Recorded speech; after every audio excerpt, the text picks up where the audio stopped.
And hi again, everybody. Thanks so much for joining us. Reporting from our temporary news studios here and social distancing, I'm Steve Rabel. And I'm Monique Minglavin. Let's start with the latest numbers. This is from state health officials. There are more than 11,000 confirmed cases now in Washington. That's out of nearly 130,000 tests administered in the state. 583 people have died.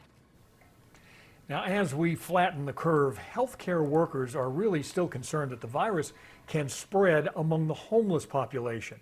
And now a pandemic task force from Snohomish County is working to prevent that. KIRO 7's Northtown reporter Ryan Sims followed that team today.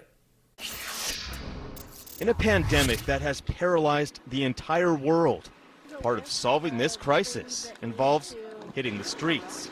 I want you to just look at those symptoms. If anything comes up, and then reach out. This tells you what to do. It's really about building a rapport and building some trust so that you can have those conversations. Were you working before all this happened? For the last few days, health workers here in Snohomish County have scoured Everett's neighborhoods.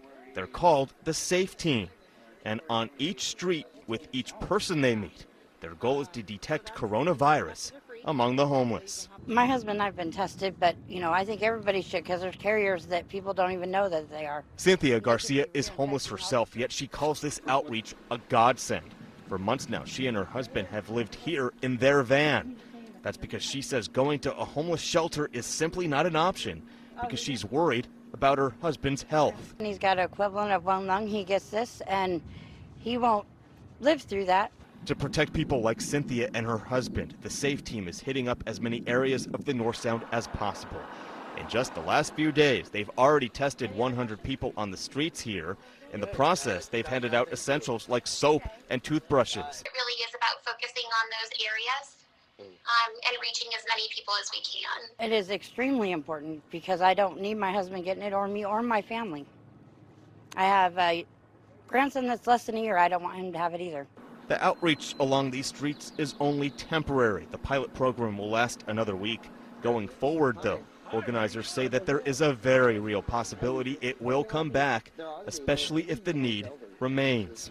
As for the question of where homeless people could end up if they test positive for coronavirus, well, that's why a quarantine center has been set up here at the Angel of the Winds Arena.